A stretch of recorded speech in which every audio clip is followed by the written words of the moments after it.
What is up, everyone, and welcome to the Game Week 15 deadline stream. How are you guys doing? Welcome to another stream. I hope my voice, etc., is absolutely fine. Let me just see if the video is okay as well and up and running.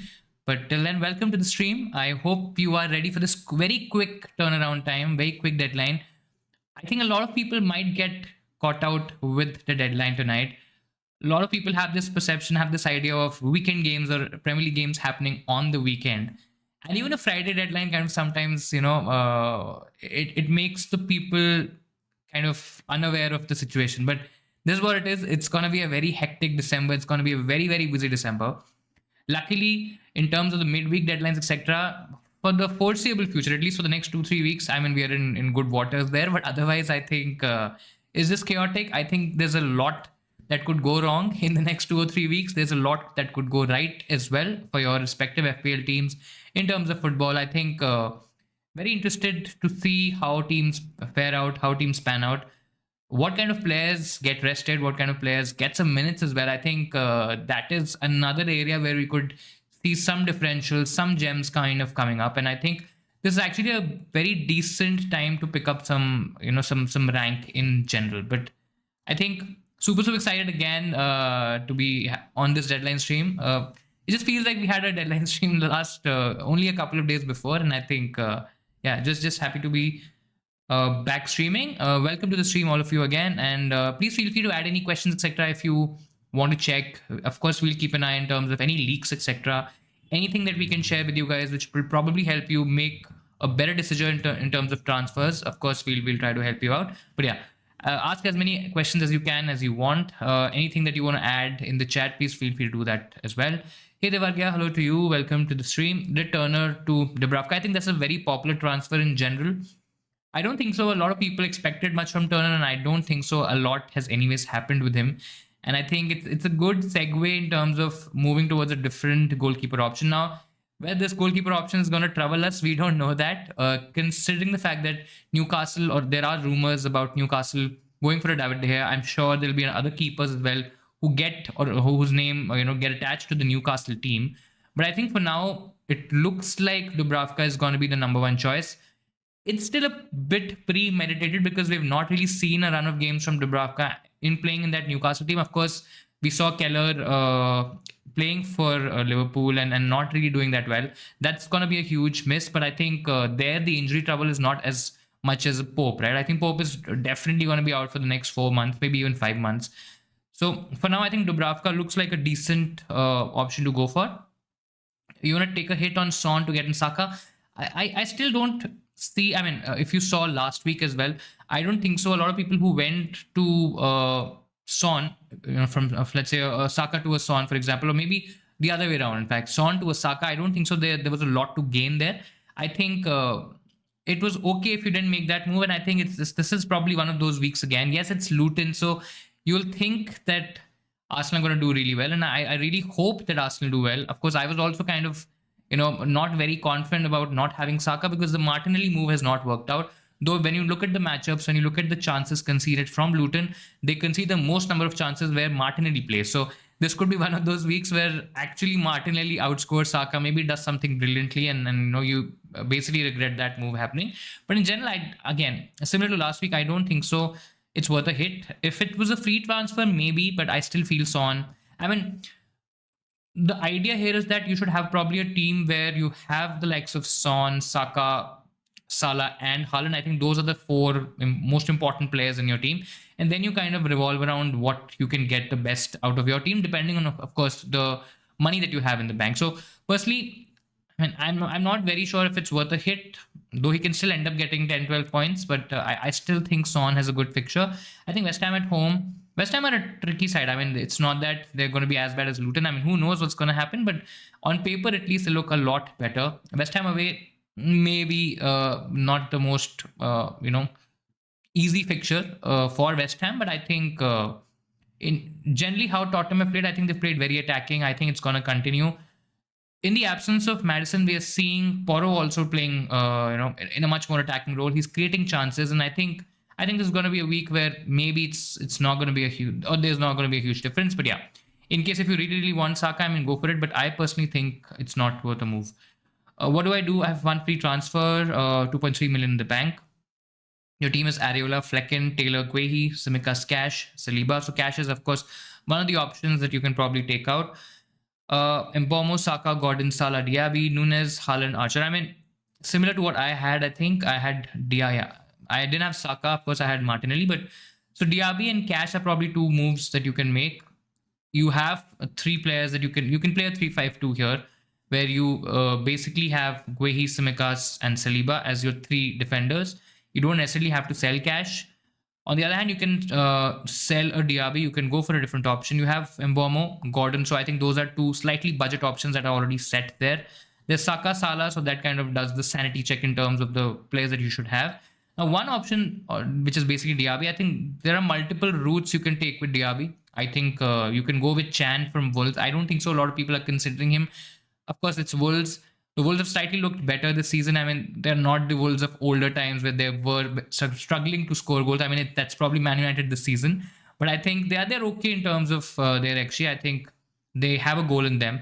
And I think Chan is definitely a good differential. I mean, Kudus is a good differential in case if you were looking for a West Ham option.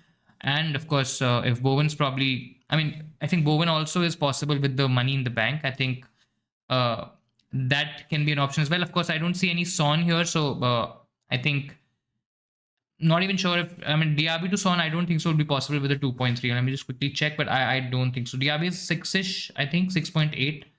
And a 2 million, 2.3 will probably give you 9.1.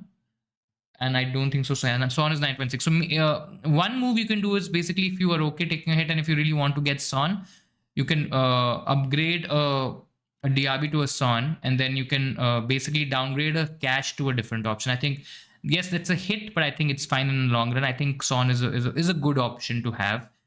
Yeah, if I want to cover off my bases, I think I'll definitely get in Son. But if you don't want to get in Son, if you want to play without him, then that's another way to do it. A lot of people are playing without Haaland and doing well. So I think there's no one way of playing FPL. So Cash to a different option. That's option one. The second option is Diaby to a Chan, or maybe a Palmer, for example. Even you can even go for Sterling, for example. Sterling is a better option. That's number two. The third is basically if you want to get Son, you do Diaby to Son as an upgrade, and then you downgrade a Cash to a different defender. Three defenders to start: Samikas, Cash, Anderson, Saliba, Share. I mean, all really good options. I think Cash is I mean, a lot of people are saying that he may get benched. It's Man City, so I'm okay if keeping him on the bench. So that's definitely one. Simikas will definitely play. Saliba will definitely play. I think the third option is probably going to be Share. Everton away is going to be a tricky game, but I think Newcastle's defense is decent, and I think they can definitely keep a clean sheet. So I think Share ahead of Anderson is what I'll do. And I mean, Crystal Palace is up against Bournemouth, so you would still think that I mean, from an attacking point of view, I think it's a better game for Palace than as for their defense, because Bournemouth have been okay in attack. I think they're scoring goals, so I think maybe not expecting a clean sheet there. And I think Share definitely can keep one. So I think I'll go with Share as the third option. So I do Martinelli, Gordon to Son, Palmer. I think it's fine. You can do it. I mean, a lot of people will say Martinelli, don't take him out ahead of Luton. Logically, it makes more sense. But I think I'll definitely consider Son ahead of Martinelli, Gordon, any other options, even Saka for that matter. I think he's probably the third best pick in the game right now after Haaland and Salah. And I think even for a hit, I think it's fine. It's a running joke in this channel where you start talking for 10 minutes and then you realize start the stream. I mean, yeah, that's generally what happens. I think there was once that I think I started talking and I didn't realize the stream was. I mean, it's happened with a couple of times, but there was definitely one time where I think I spoke for about 15 minutes or something, and I gave an intro. I then I think I maybe also saw a couple of questions, etc. I don't remember what happened exactly, but the stream was definitely not on. So that's the reason I kind of do a sanity check before I start blabbering for like an hour and start talking a lot. That the people can hear me, can see me, and we can have a conversation. Otherwise, it's just me talking to a blank screen and not even realizing I'm talking to a screen. Diaby to Ilanga or Palmer. I think Ilanga, I'm not sure.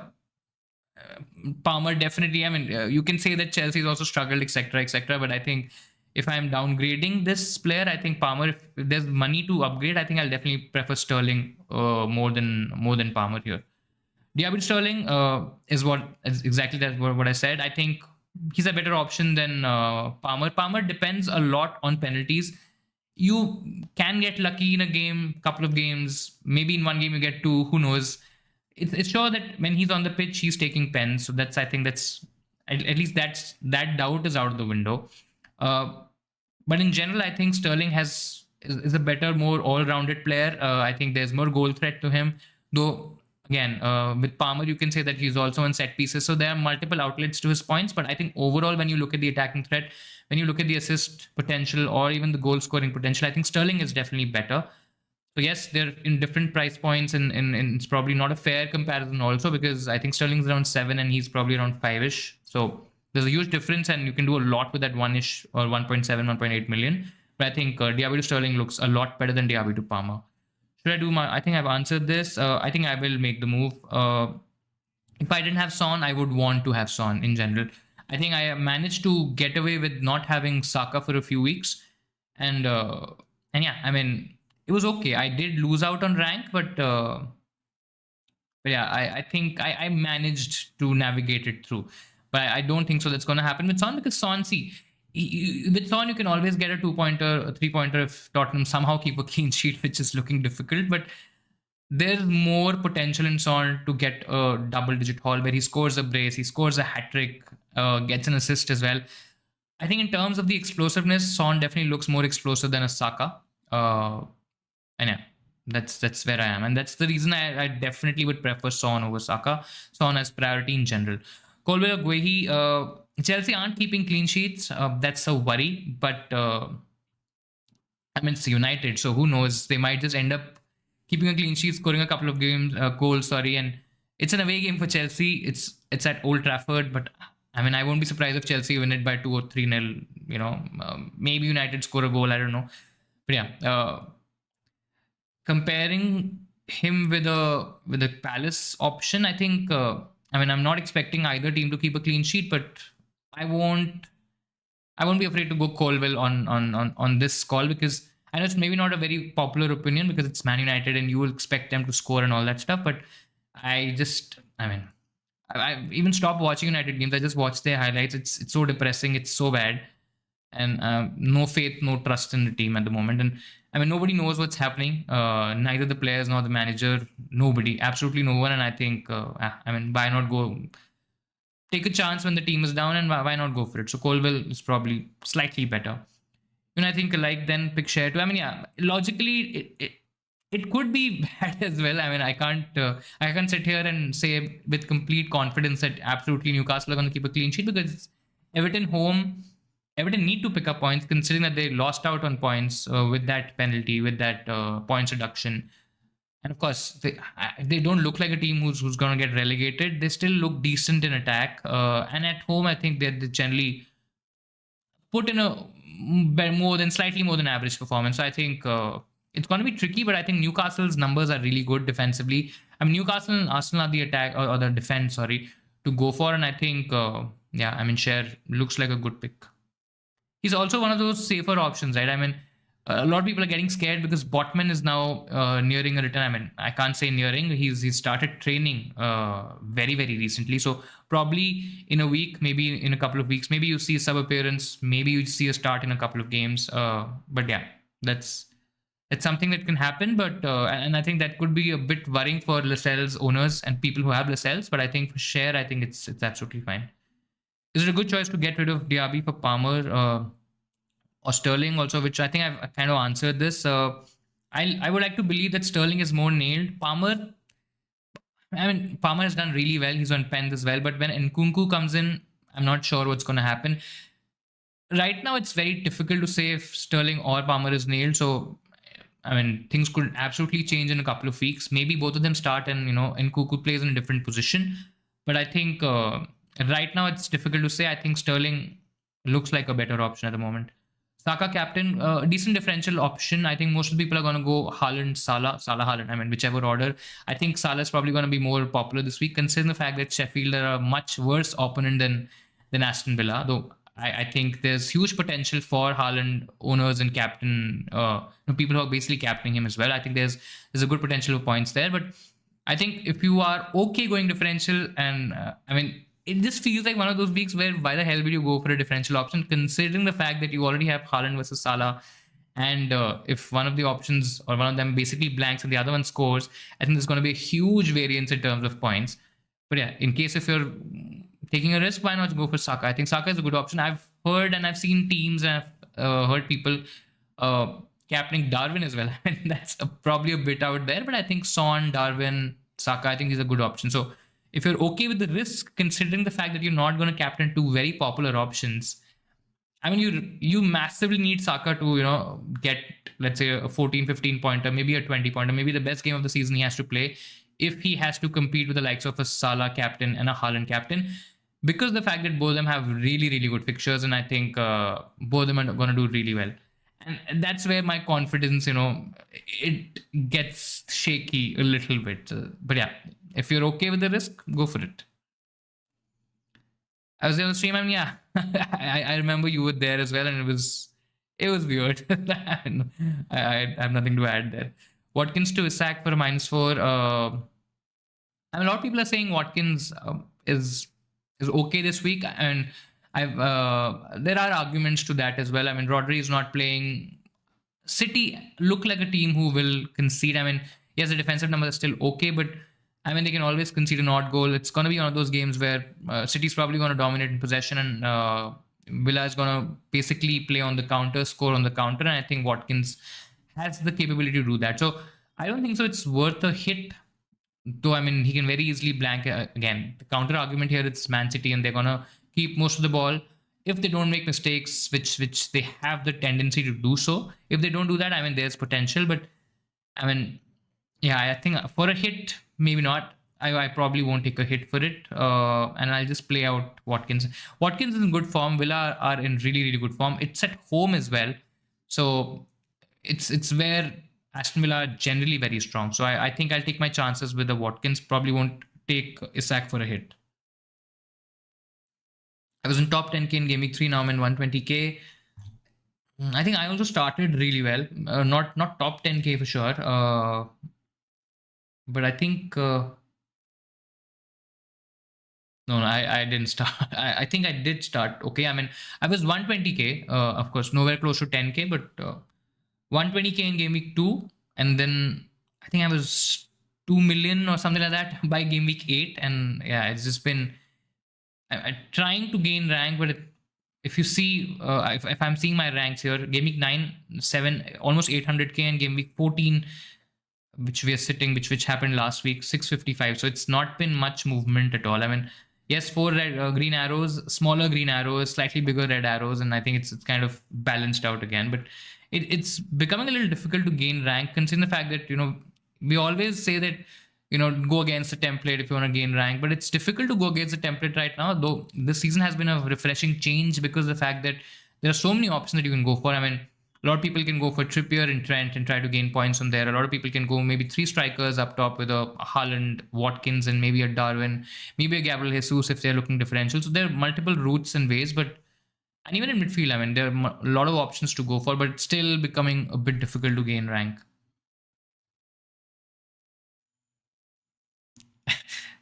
They don't play pressing. I mean, if there's a word worse than depressing football, I think they play that. I mean, it used to be.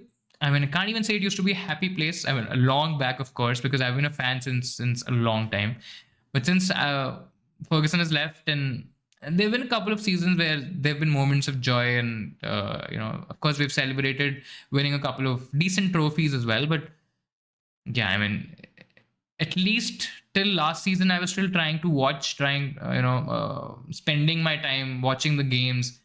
But this season, I've completely checked out. I mean, it's not sane. It's not sane for my mind. I start watching those games, and either I start abusing, or I'm just depressed. I mean, after the game, even after the Newcastle game, I was so sad, and it's like I can't do that to myself. And I mean, yeah, I'll watch highlights, I'll watch important plays, etc. But No, I mean, if I have to be happy, I think if all of us have to be happy, we have to stop watching United games. It's just sad and depressing.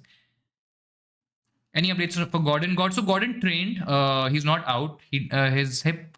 There was a problem with his hip, but he has trained recently. So I think in the last training session. Of course, there's no press conference update by Eddie Howe before the deadline, so we're not going to get a proper update. But I think overall he's going to play. Slight chance that he maybe comes on the bench, but I do think that he's going to feature because he's one of the best options in attack. Newcastle, anyways, don't have a lot of options considering the fact that they have played. I think they played the last 3 games with the same team, including the Champions League games as well. So I think they don't really have a lot of options anyway, and I think Gordon will start. Brighton has gone off the radar this season. I mean, they were definitely very, very good options last season.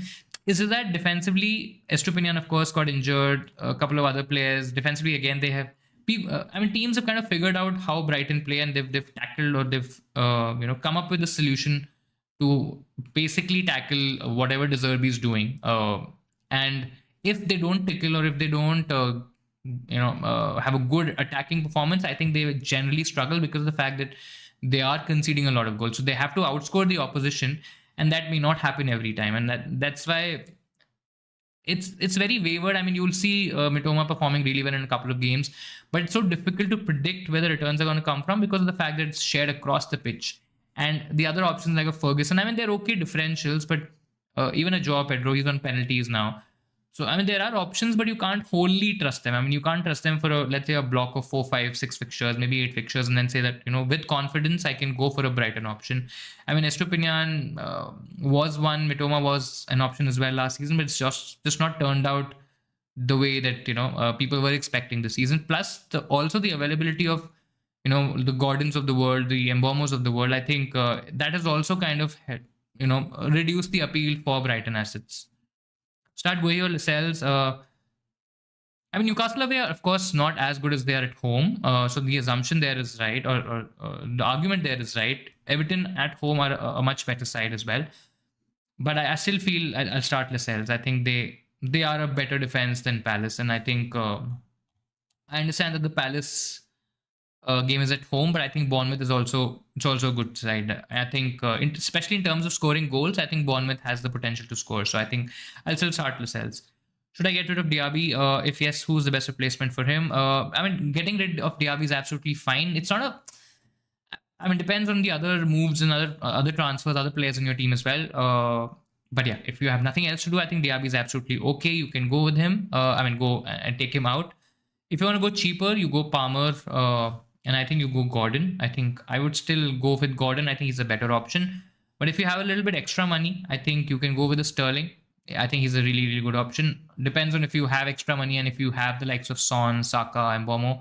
I think those are good picks as well. I think even Mbomo, a lot of people, yes, they might be a bit iffy about him considering the fact that he has a blank in game week 18. And I think logically it does make sense to not go with him. But I think Brighton away, Sheffield away, Villa at home. I think these are 3 good fixtures for attacking returns. I think all 3 sides, especially Sheffield away, I think I know it's a home game for Sheffield, but I think they do concede a lot of goals. So I think there's potential in all those 3 games, and you can get him for 3 games and hop off to a different option for game week 18.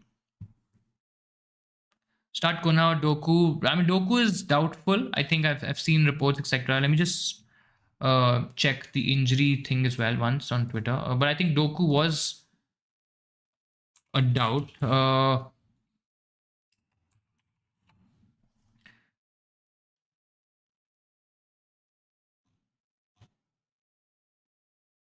I mean, yeah, I think I'll still probably go with Kunha. I think if that's his name. I always get these pronunciations wrong. I think Burnley is a really, really good picture. Yeah, I think I'll definitely go with him ahead of Doku. Sorry. You see the news about Ten Hag and dressing room? I mean, I did see it. I read it today. I mean, I think it's. I don't know if it's a good thing or a bad thing, but the thing is that a lot of people talk shit about United. I mean, of course, I'm sitting here, I'm talking to you. You may be on the stream, consuming other content as well. Of course, we do not know what's happening behind the scenes. I think a lot of reporters also don't know what's happening behind the scenes. And talking shit about the team, it doesn't make any sense. I mean, I know that's how British media works, and I know that's how media works in general. I mean, India is the same in a lot of ways, but I think, yeah, I mean, in a way, I kind of agree with what he did as well, because if rumors are spreading out, if information is coming out, and I read a couple of lines. I remember that, there was, I think, in one of the quotes there was mentioned that Ten Hag has lost 50% of the dressing room. I mean, this fair if he has. We'll get a new manager anyways. I don't think changing managers and getting a new manager every couple of years is probably going to help the situation anyway. But I just I at least see a manager who's probably taking a stance, or who's trying to protect his players, trying to protect the team, the club in some capacity or the other. Yes, we can sit here and talk about his tactics and about what he's done and how he's playing and etc. etc. But I think it's fine. I mean, those kind of people probably don't even deserve to report about United, because anyways they'll probably be talking more shit than anything else.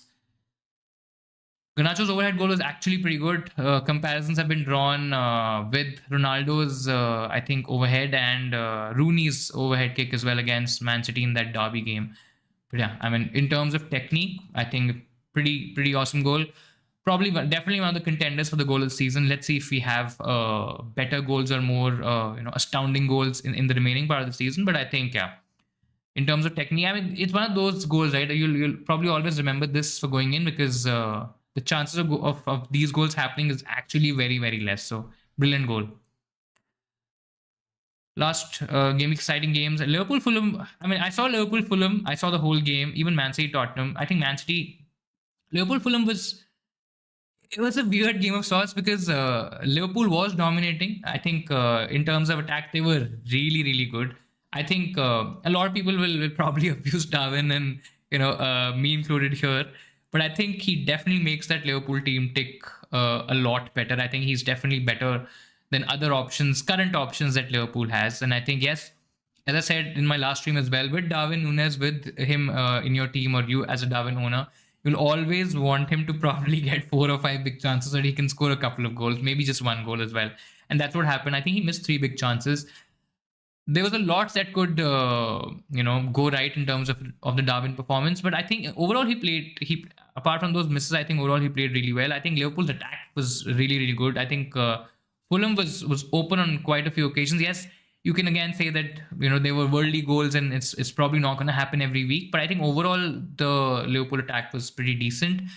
But yeah, I mean, in terms of the defense, I mean, Trent's goal as well. Unlucky that that was an own goal. I mean, that probably, according to the rules, I understand it has to be an own goal because it hit the keeper and then went in. But I think that deserved to go in Trent's name.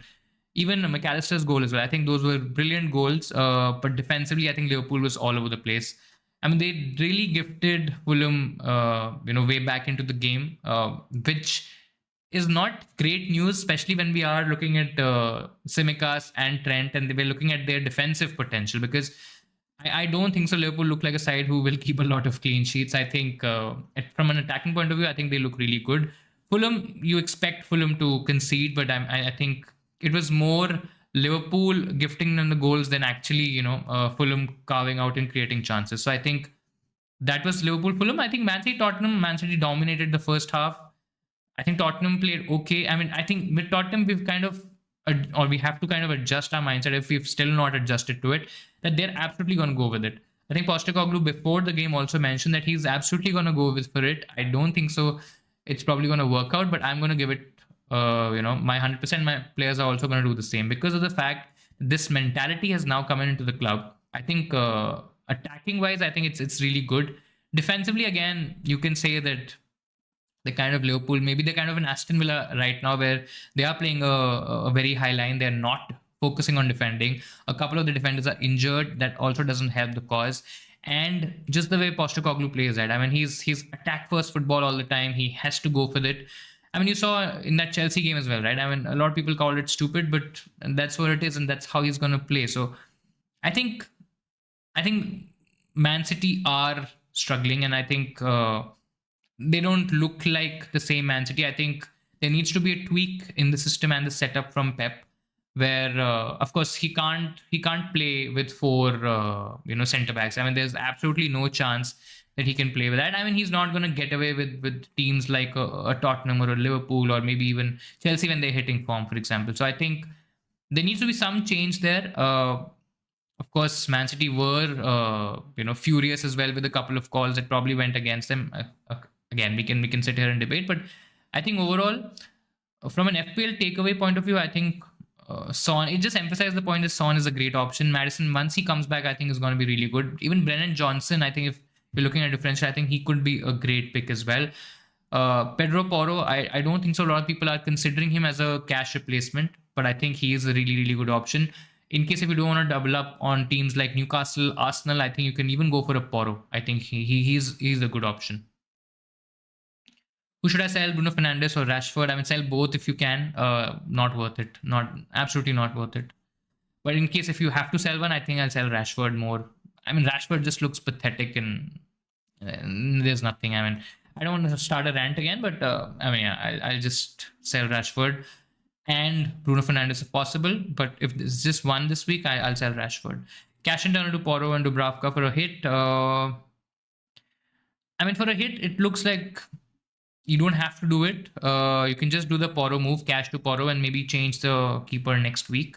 You probably will also give or get an idea of one game week of information where we see Dubravka. I still feel he's number one. I still feel he's going to be okay. But yeah, I mean, if you want to go, see, in any case, when you're taking a hit, you're basically reducing the chance of a clean sheet to kind of, give you those 4 additional points, right? Because you're taking that -4. So I mean, it's not really going to make a huge difference. Probably don't take a hit, just do the Porro move. I understand that you don't have any Newcastle players right now, but I think it's fine because a hit is probably. Share is, sorry, Dubravka, not Share. Dubravka is one of those options who's probably not going to give you any attacking returns. There's hardly any attacking upside with him, right? The maximum that he can get is probably a clean sheet, maybe a couple of saves. Maybe he gets you 7 points on a good day, but I don't think so. It's more than that. So I don't think so. It's worth a hit. Flecken and Ariola, Porro, Zinchenko, Simicas, Son, Salah, and Pomo, Gordon, Adingra, Nunes and Haaland. Can't fit Saka. Any suggestions? 1.2 million in the bank. Soufal, Anderson, and Morris on the bench.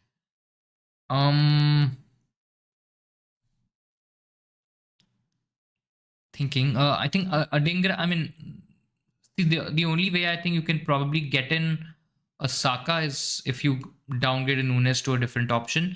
I mean, there is money in if this is the Palace Anderson. Let me just see if it's the Palace Anderson. So Porro 1, 2, 3, and I mean, I think that will be the. Correct me if I'm wrong, but if this is Anderson from Palace and then Soufal again, there's some money tied there as well. Morris as well. I don't think so. I mean, he's a great option now. I think a lot of us had him for the double, but. He's 5.3, so probably you can carve out maybe 0.8 from there if you go with the 4.5 million option.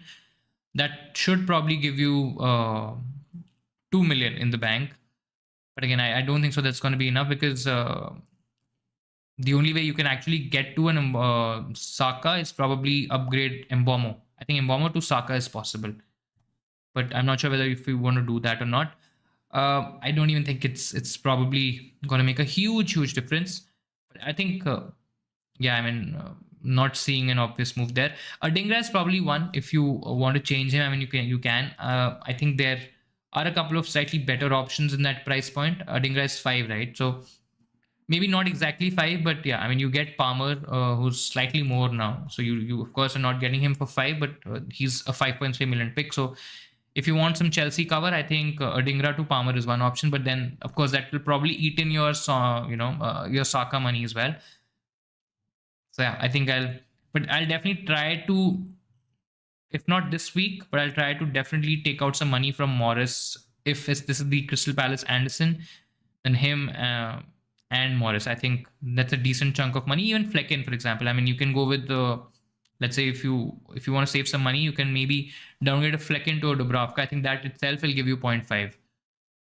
And I think with that, I mean, you'll still be getting closer, but I think it'll still be difficult to get in Saka by upgrading a Gordon or an Adingra. I think you'll have to maybe take some money out of Nunes and go for the slightly cheaper option, but there aren't any, so probably that's not the right move.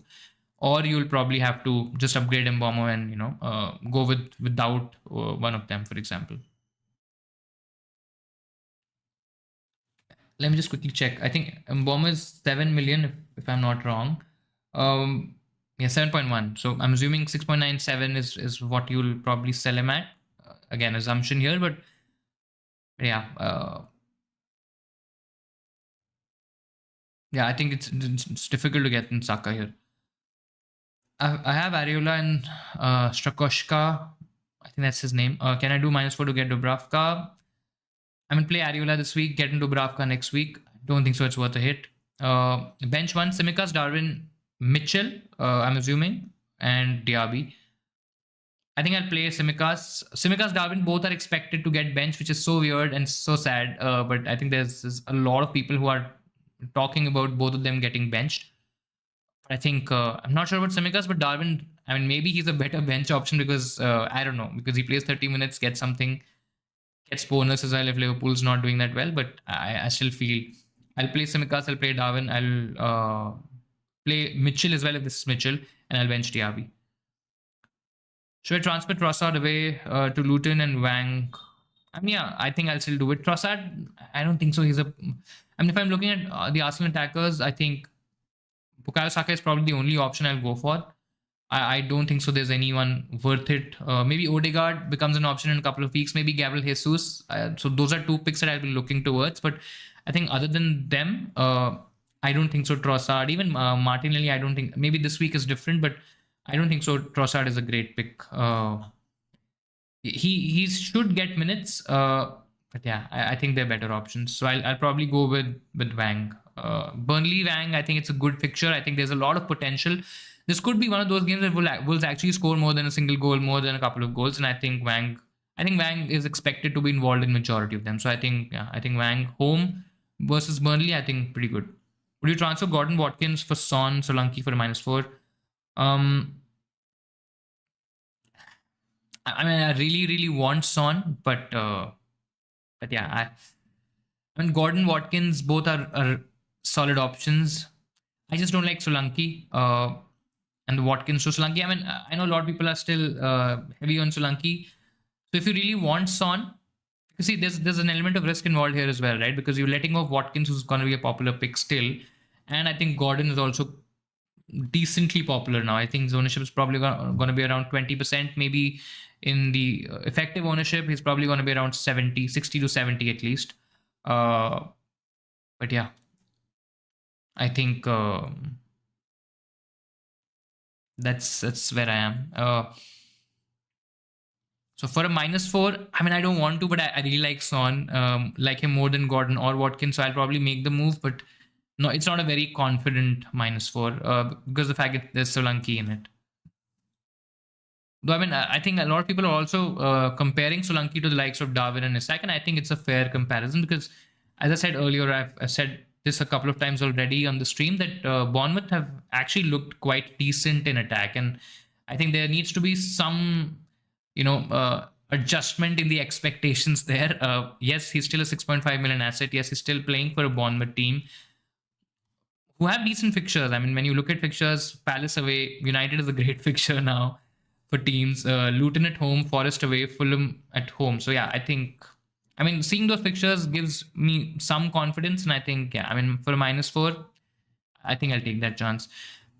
Which Chelsea defender would you consider beside James? I think Colwill is one option that is expected to be nailed.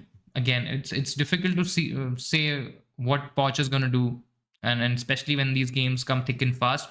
But I think people are expecting Colwill to be nailed, at the back. And I think, yes, he doesn't really give you any attacking threat.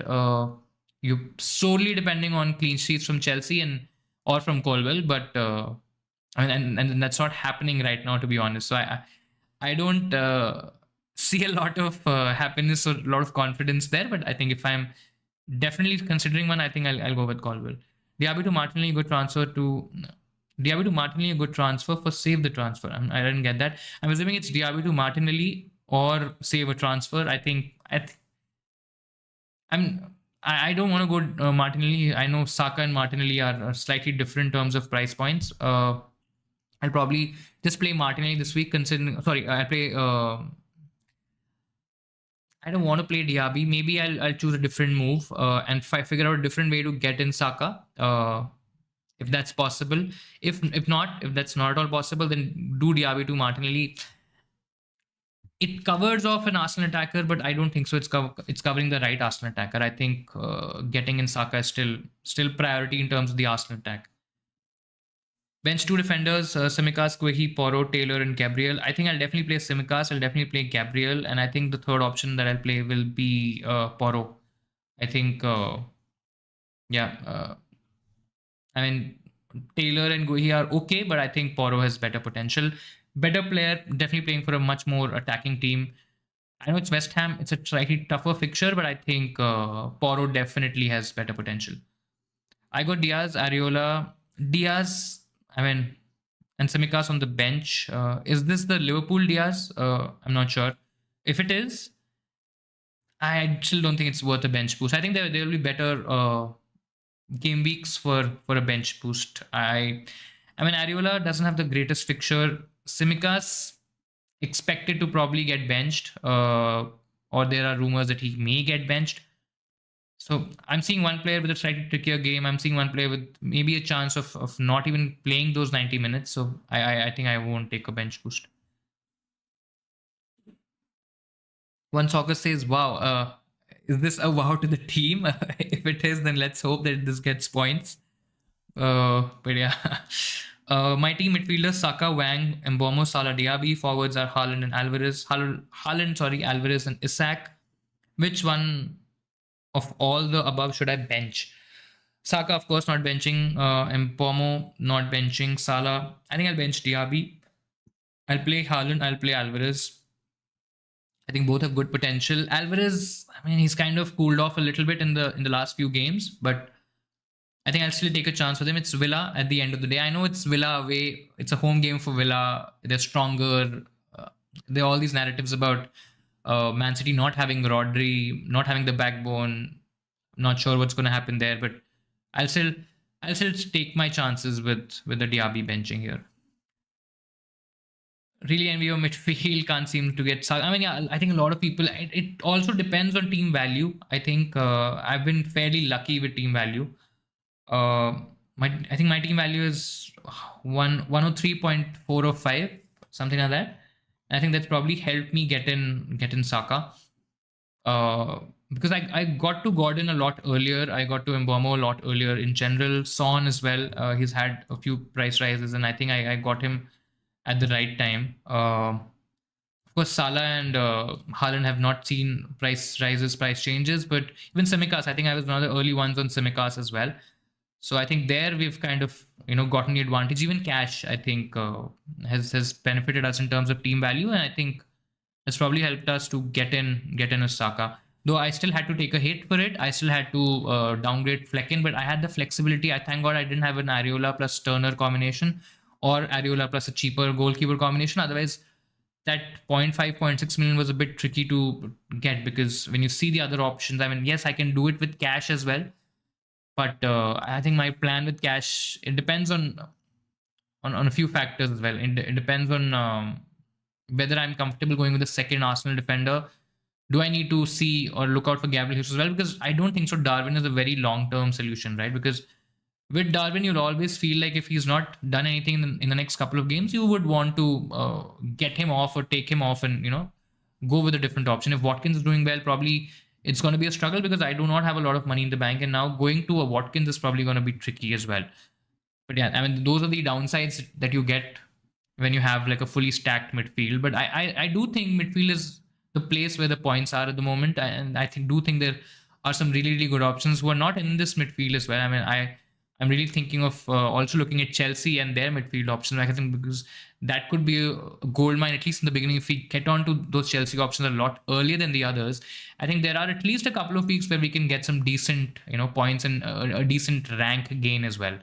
So I think that definitely could be an outlet. Even West Ham options, I think Bowen, Kudus, I think, of course, you can't have them all. But I think in terms of midfield, yeah, I mean, won't say that it's a bad midfield. Darwin will not start, in my opinion. I'm thinking too, but I think if I have Darwin, I don't think so. I'll play Cash ahead of Darwin anyway. And if Darwin is your second striker, you're playing with a 3 3-man back and 5 midfielders, I think you'll probably have a third worse or maybe not a non-starting sort of forward. So I think, I mean, it's okay with Darwin, right? Because he can come from the bench. It's against Sheffield. He can even score. Let's hope that he scores a brace when he's on and he does something crazy and gets us a big haul. But I mean, with Darwin Nunes, it's difficult, right? Because his numbers are actually decent, but when you see his returns, I mean, there's only one game where he scored, or a couple of games where he scored double-digit hauls, where he scored a brace in one of them, and then against Forest when he got an assist and a goal as well. But other than that, his XG numbers are really good, but those have not translated generally into points. Let's hope that that doesn't happen this week and we get actually lucky in this case. Though it should not happen because on paper, Sheffield is a really good fixture for Darwin. So let's see. Took a minus 4 to free up funds to go to Bravka. That's what I did as well. And Haaland in. Haaland was out. I mean, that's scary. And Areola and Watkins out. Was it worth it? I mean, I still think Haaland is much better than Watkins. For a lot of reasons. Of course, it's Man City. Of course, it's Haaland. Of course, it's EO as well. Of course, it's you're competing against people who are probably going to captain him in a week where you don't even have Haaland. So that's probably risky. So at least in terms of covering the bases, I think Haaland Salah should be a sanity check. I mean, it should not. I don't think so. Yes, I've seen teams and I've seen people who don't have Haaland and who've done particularly well. But I think, I think having Haaland and Salah for me looks like those are two important kegs in your team, and then you probably see what you can do. Can you get in a Son? Can you, or do you have to choose between a Son and a Salah? Is it Son v Salah? Or you've probably invested a little bit more money in a Trippier or even a Trent, for example, and what is your other pieces in the midfield and in defense as well. But yeah, I think getting in Haaland is absolutely worth it. Haaland out got scary. I mean, it has to be, right? Haaland out has to be very scary, because how the hell are you supposed to sleep on a weekend or on a midweek fixture or midweek where Haaland has a fixture against Aston Villa, where Haaland has an easy fixture maybe against some other team, and you see majority people captaining Haaland. I think his ownership is anyways very high.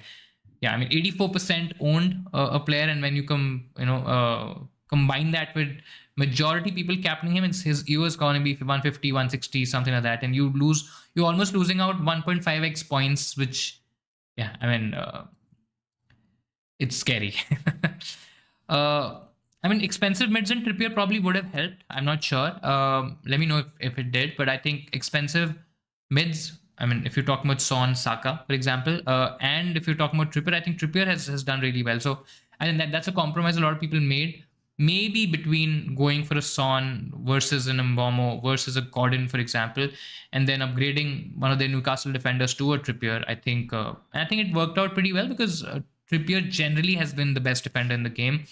He's posted decent numbers. He has good assist potential. Newcastle are a very good defense. They have the capability to keep clean sheets as well. So I don't think so. There's a lot of loss there. But in case if somebody didn't have somebody like a Trippier, maybe a Son, or some other players who have done considerably well, I think no Haaland would have really put a huge dent in your rank.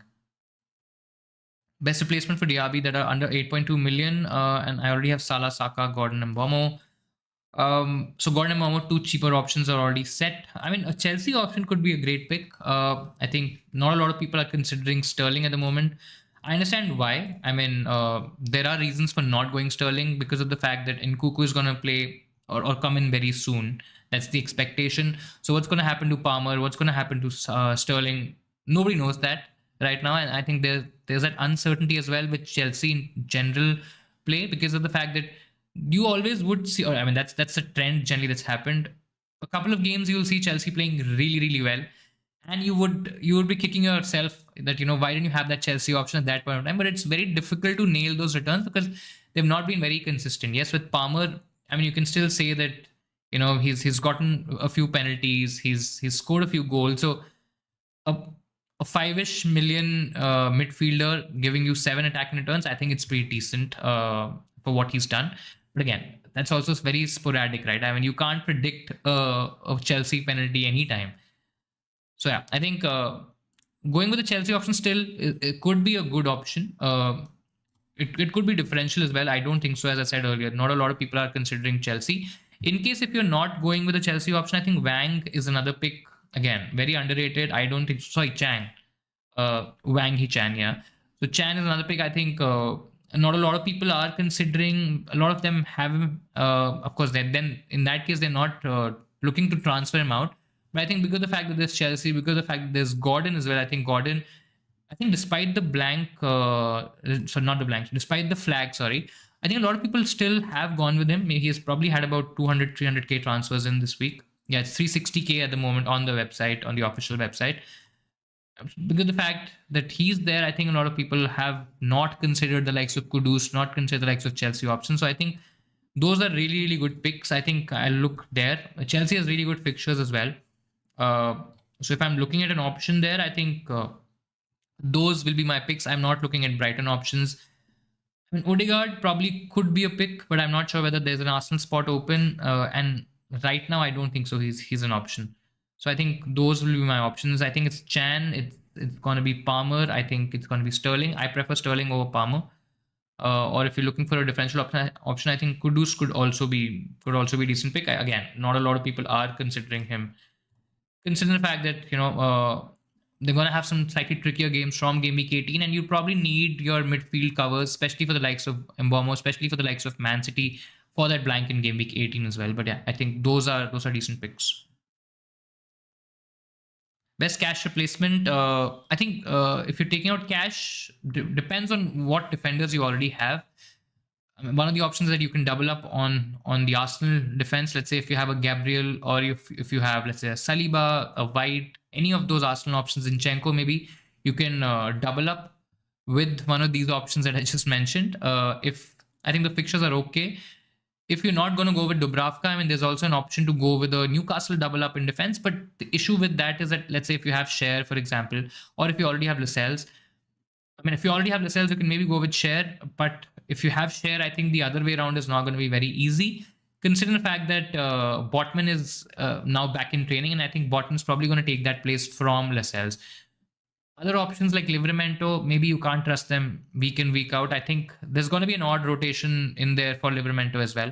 And it should not be in one of those games where, you would really want him to be in your team. So that's the worry with the Newcastle defense. So probably the Arsenal defenders, number one priority. Number two priority probably would be a Porro. Again, a player that you may think is not going to give you clean sheets. And that's absolutely right, because he's absolutely not going to give you any clean sheets. But because the fact that he, has been really good from an attacking point of view, and especially in the absence of Madison, which is probably going to be for another month, he has taken a lot of the attacking impetus from this Spurs team, right? And it's just because of that, I think there's a lot of attacking potential. Owners right now have been a bit unlucky in terms of not getting enough points, but I think there's good potential there. So I think those will be the order. I think the first order would be the Arsenal defender. Newcastle defender, maybe not. And post that, I think I'll if not the Arsenal defense, I think I'll look at Porro. Get in a -4 to bring in Odegaard? Not right now. I don't think so. Odegaard is an option right now. I think Saka is. Saka is. I mean, yes, I'm still not 100% confident if he's as good as Son, and I don't think so he is. But I still feel that if I'm looking at the Arsenal attack, I think Saka is the attacker to go for. I don't think so. Right now is probably it's maybe a better idea to double up on their defense as compared to their attack. And I don't think so Odegaard is an option just yet. If we see in a game or two, maybe Odegaard doing the same things that he did with Wolves as well, I think there's potential there. But I think I'm okay waiting out for the Luton game as well. I think Villa, Brighton, Liverpool. Then there's a decent run of 4 fixtures from game week 19 to game week 22 as well. So I think at least the next couple of games should probably give us a better idea. And I think if he becomes an option, then maybe then. Not this week, especially not for a -4.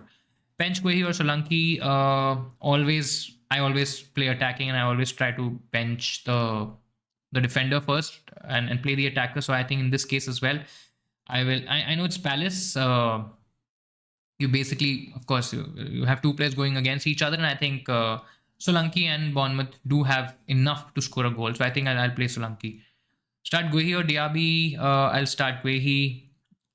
Again, not expecting a clean sheet, but Then if I'm not expecting a clean sheet, is it really worth to play him ahead of Diaby? Diaby has Man City, so I'm not very sure there as well. I'll still I would want to play the attacker if this match was not against Man City, any other team. I think I would have straight away played Diaby. But yeah, I think if you're going to go safer, I think play Guehi. I think if you're going to go a little bit more attacking, I think Diaby is also a decent. I mean, okay shout. I won't say decent or a good shout, but okay. Bench one of Palmer, Gordon, and Darwin. Not going to bench Darwin. There's potential there. I think Gordon's also okay. Palmer against United. I mean, he can still do well. Not sure. Not this. This is a tough one. I mean, I don't want to bench any of these, but if I really have to, I think the safer play is probably bench Darwin. But it's again, the matchup is so good that you would not want to bench him, irrespective of whether he starts or not. So I'll probably bench. I mean, not in a very happy way, but I'll definitely bench Palmer out of the three. Start two out of Lascelles, Anderson, and Taylor. This should be an obvious, right? I mean, Lascelles Anderson is pretty much obvious. Yeah, I mean, it's not a very close call between an Anderson and a Taylor. So I think Lascelles Anderson should be it. Sell Cash or Anderson. I think I would sell Cash. I mean, both aren't a priority, but if I had to sell one, I think I'll sell Cash. Trickier games doesn't look nailed at the moment. Could get rested as well. Yeah, I think there are much better defenders to go for. So I think I'll just keep Anderson for the moment and I'll sell Cash. Gordon or Palmer. If this is a transfer, I think I'll play or I'll get in Gordon. If you're asking about which one to play and which one to bench, then I think in that case, still I think the answer would be Gordon. I think Gordon for me is the better pick. Who do I bring in out of Palmer, Bowen, Diaz? Not Diaz for sure. And Bowen is a good shout. I think he's a good pick. So I think I think I still feel Sterling is a better pick than Palmer. And unless you basically want to go with Palmer, you're going to save some cash and use that cash maybe to get in a Saka, maybe to make an upgrade to your second or third forward, maybe to your fourth defender as well. In that case, Palmer, of course, logically makes more sense. But if that's not the case, and if you're not doing that, I think Bowen is good. Who to play, Guehi or Guardiol? I think City will concede. I think Guehi also concedes. So I think just go with the better team, maybe. Go with Guardiol. Anderson has a bad fixture ahead than Cash. I mean, he does. I mean, Cash does have two good fixtures, but are we really sure that he's going to play that Sheffield game at home? Though 18, 19, 20, 21 are decent games. So, I mean, you can hold Cash as well. As I said, they both aren't priority transfers, but if you really have to make one, I think, let me just quickly see Palace's games as well. I mean, yeah, it's Liverpool home, Man City away, Brighton home. They aren't looking like games where I think he can keep clean sheets. Plus, he doesn't really give you any attacking threat. So I think I'll reverse the call here. If I'm selling one, I think I'll sell. I think I'll sell Anderson ahead of Cash. I think I'll sell both, but right now, if this is the. I mean, you have to basically sell one this week. I think I'll sell Anderson.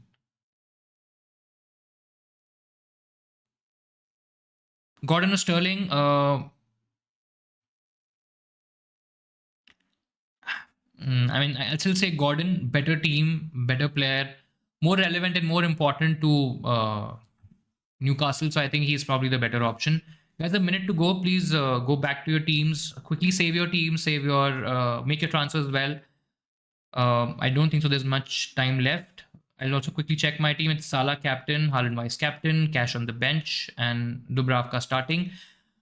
In terms of captaincy, I think it's very, very close. Both Salah and Haaland are going to be good picks. I think Salah is still going to be slightly popular than Haaland this week, but I don't necessarily see any problem with going with either of them. So I think that's the take on captaincy. I think you should play Darwin or Tsimikas if you have them in your teams. I think Tsimikas maybe not in very high in terms of potential, but Darwin does have a great potential even from the bench. So I think play him.